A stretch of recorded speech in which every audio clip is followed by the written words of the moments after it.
We greet our friends everywhere with Chapter 1 of Ninepence in Her Pocket, the story of Gladys Aylward. This is another in the series, Stories of Great Christians, and comes to you from the radio studios of the Moody Bible Institute in Chicago.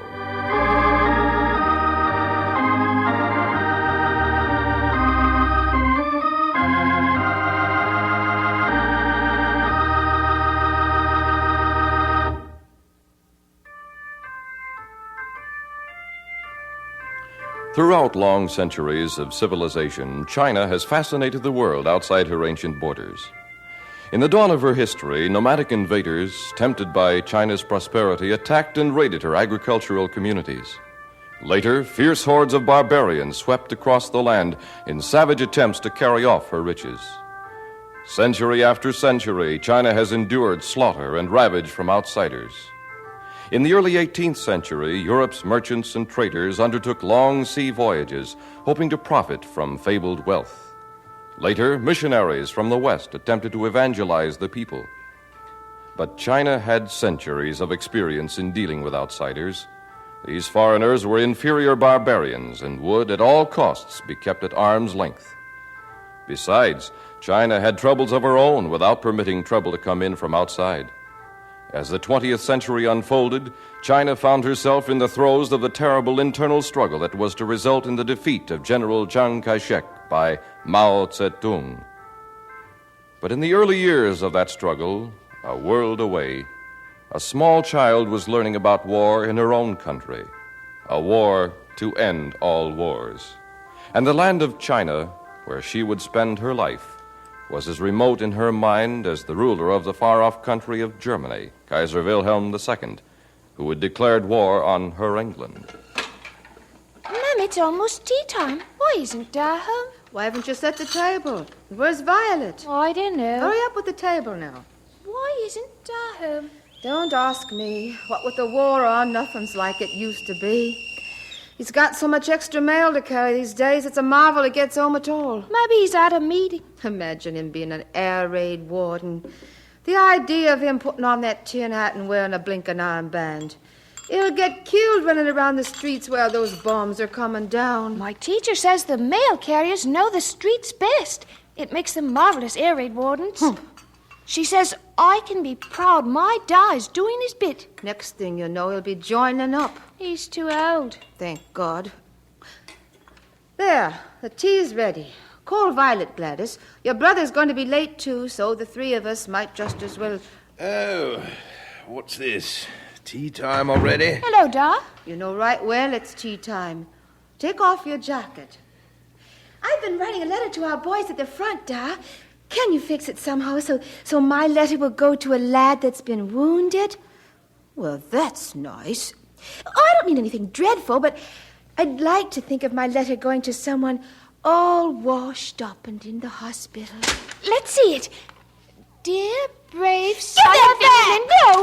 You may think Cheddington Road is far away, but I want you to know there's a girl there who thinks... Oh, I hate you! Well, it was a bit thick. Oh, never mind. It'll cheer someone up. They'll probably die laughing. Better not give it to anyone who isn't strong. Oh, you're going to be sorry for this, Gladys Aylward? I'm going to have tea, that's what. Eh, Mum? Let's get sitting down now. Laurie has drum practice. Well, pass the milk to your father, Gladys. Here, Da. I should think you'd make her stop butting into other people's affairs, Mum. She's only 11 years old. I'm but a child. Oh, stop the fussing, both of you. Tea's no good without sugar. I rather like it this way myself. So do I. It's good for the complexion. Oh, my Lady Mayfair. Gladys, that'll be enough. Will there be an air raid tonight, Da? I don't know. There wasn't one last night. Let's not talk about it at the table. I don't know what's worse, the sound of the planes or Gladys screaming at the organ. At least I'm not under the bed bawling. Violet, I've told you, you're not to get under that bed. You're to sit down against the wall in the parlor. Yes, Da. Don't expect me to drag her out. Last time she tore my apron right off fighting me. Now let's not talk about... Laurie's not home. They know what to do at the school. Oh, Gladys! We'll be all right. They don't come near Edmonton. Shut the windows and turn off the gas. Who's those Lewis brats wanting in? Let them in. They're frightened. Oh, I'm going, Mom. You know what to do. Wait for your kiss. There now. Take care. You too. Stop yelling, you kids. Now sit down against the wall. No, just think about the song. Nobody jumps up if it gets close. Jesus loves me, this I know. For the Bible tells me so. Little ones to him belong. They are weak, but he is strong. Yes, Jesus loves me.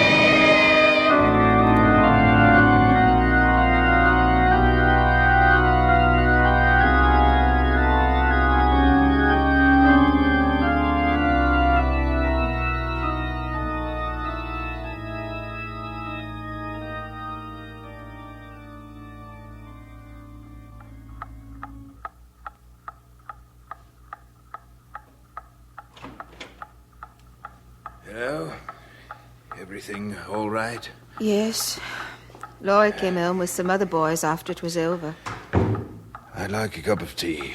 All right, I just made myself a pot. I'll bring you a cup. Yeah, there were a lot of fires tonight. Here you are.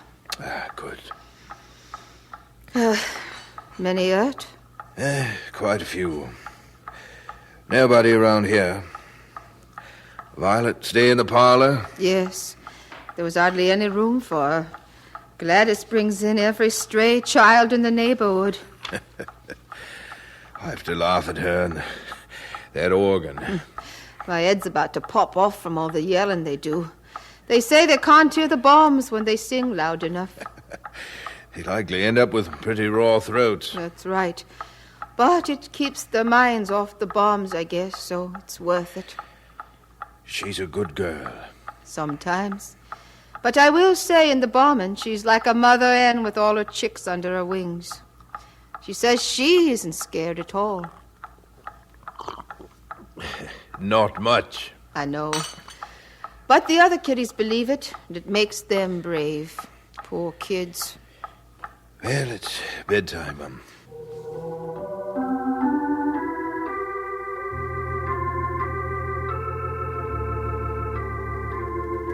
By the time World War I ended, the little girl who sang through the air raids had become a young lady of 15, about to start out in life on her own.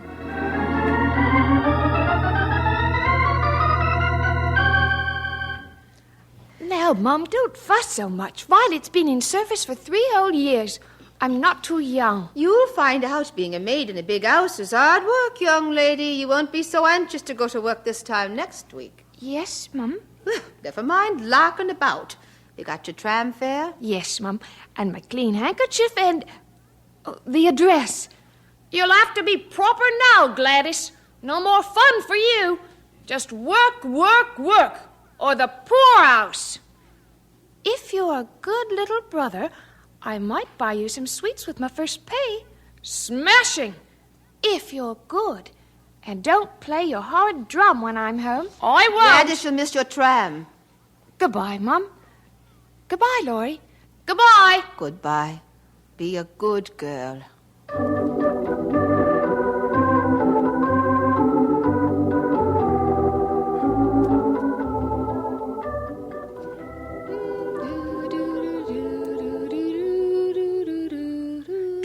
Gladys? Oh, I didn't hear you, Agnes. What are you doing downstairs? Shh! Do you want the lady to catch me? Sorry. Want to come to a party? Yes. It's my young man's birthday. I'm having a party. Friday night. You finish at 8? Yes. Good. You can come on with me on the tram. All right. You know how to dance, don't you? Of course. Good. See you Friday. Yes, and thank you.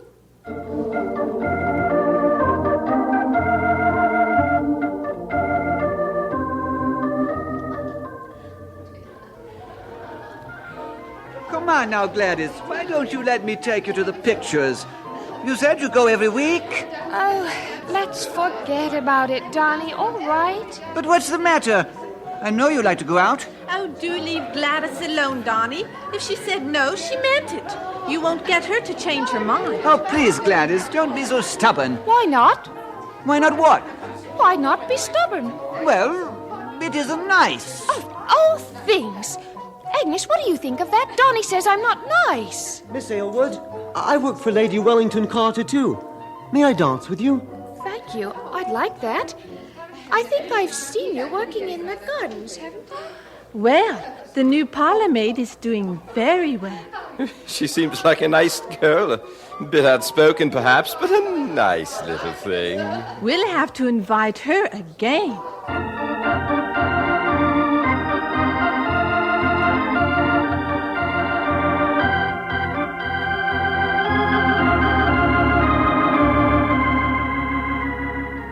The years of parlor maiding went by happily for young Gladys Aylward. She was a hard worker and pleased her employers, and she was popular with the young people. Her rather dreary work life was brightened by the parties and dances and theater that she grew to love. And of course, once a week, she took herself to church. It was the proper thing to do.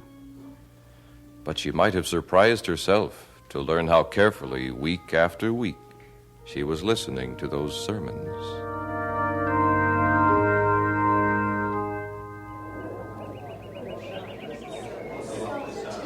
A lovely sermon, Reverend. Just lovely. Thank you, Mrs. Miller. I hope your wife is better, Reverend. Thank you, she is. But I can't say I approve of the way you preach about hell, Reverend. Well, I'm sorry you don't, Mr. Wagner. It is in the Bible, you know. Well, maybe so, maybe so. Morning, Reverend. Oh, Miss Aylward. Yes, Miss Aylward. There is something I've been wanting to say to you. I feel sure that God is wanting you. Pardon me? I said God is wanting you. I don't know what you mean. I'm sure. Now, what was the matter with her? Nothing at all, Mrs. Cook. Sometimes running away is a perfectly honest reaction. It just takes a bit of time to find out that running away from God doesn't often work.